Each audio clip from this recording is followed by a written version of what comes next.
I wanted to make a little video because I saw seems to be a lot of mystery about this Pentair Superflo variable speed pump here. And if you're shopping for one, I know I see a lot of the same questions over and over. First off, this pump will run on 120, 110 volts or 228, 230 volts, whichever. It switches automatically inside here. You don't have to worry about it. You just wire it up and it knows. All right, first off. It has the cover up here where you can program it. It'll run whatever schedule you program. There's 3 different times a day. You can adjust the RPM whichever way you want to. Quick clean button. You can flip through the speed, time, duration, different speeds, start and stop. I have it in external control mode right now, if you could see that, through this cable for the winter time. It's the way I have it set up. Because the pump doesn't have freeze protection, and I didn't want to buy one of those expensive control boxes, $600 or whatever it is, so I made my own. I already had these freeze timers here on the old pumps. This one runs the Superflo. This one runs my pool vacuum booster pump over there. It's a Hayward 660 3/4 horse. And you notice it's got freeze protection, these little temperature sensors here. By the way, I recommend you take those out of the boxes, because when the sun shines on these boxes when they're closed, it'll heat them up, and so the pump won't be running even though it's below freezing outside, because the sun's heating the box up. If that makes sense. Anyway, so I didn't want to spend $600-700 on Pentair's controls, so I made my own. I already had, these are just air conditioning contactors here. I already had the box, most of the wiring. These coils that magnetize these switches here, they're 208 volts, so the timers are 208 volts or 230 volts, whichever you want to call it. They come up here and they energize those switches. They pull in the magnet and make the switches. So this one controls the main pump. So when it comes on, it makes this switch, and that controls low voltage. So there's just 5 volts coming from the pump up to the switch. Let's see how did it come up here. It comes up here via this red wire, goes in this side. When the switch closes, it comes out the red wire and goes over to the switch where you can control what speed you want. Comes back out and goes down to the motor, turns it on. Like I said, it's on external control only. I only use that part in the winter. So it comes on.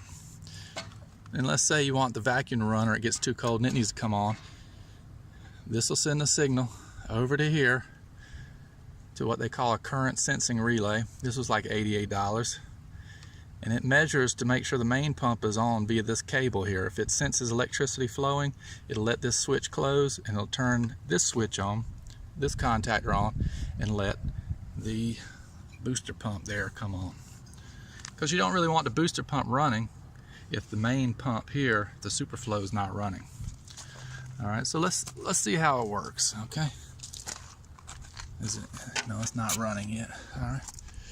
So let's say this comes on, just like always. Timer, it cuts this switch on here. Notice this came on. It sensed the electricity on and let that booster pump come on too.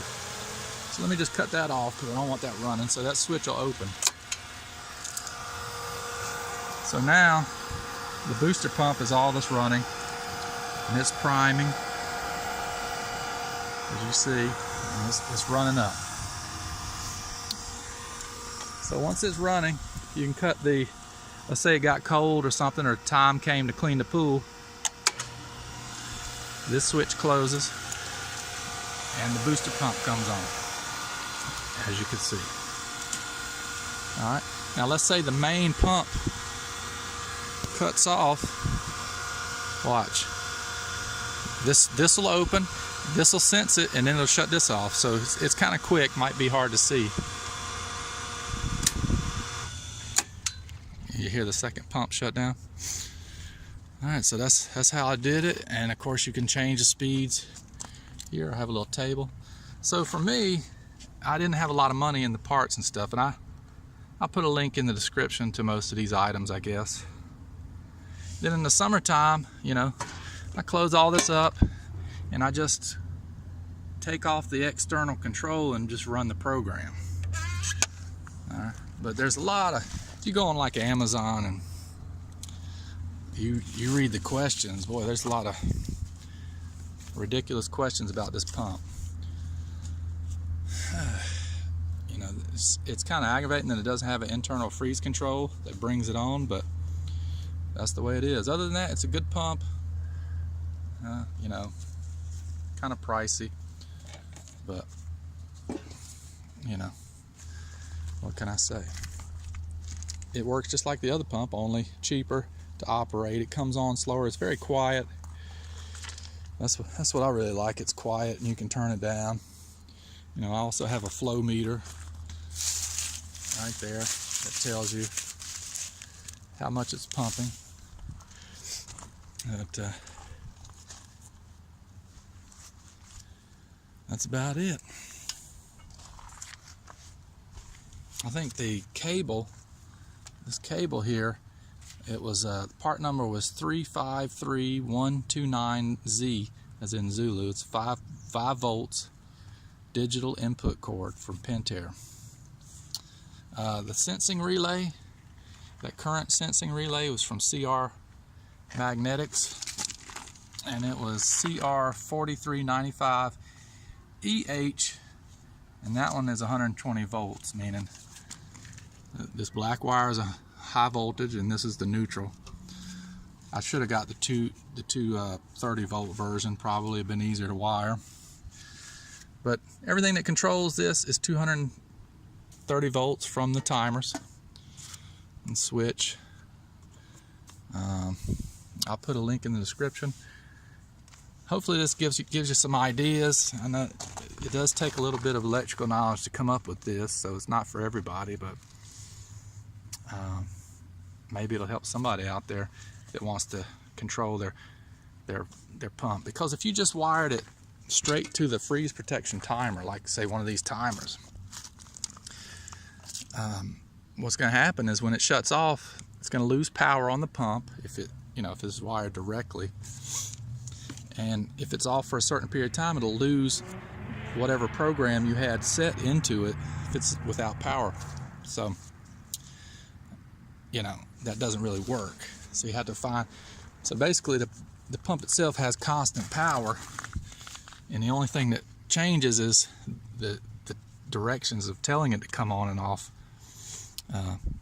through the digital signal. I don't know if that makes any sense, but all right, hope that helps. And questions and comments.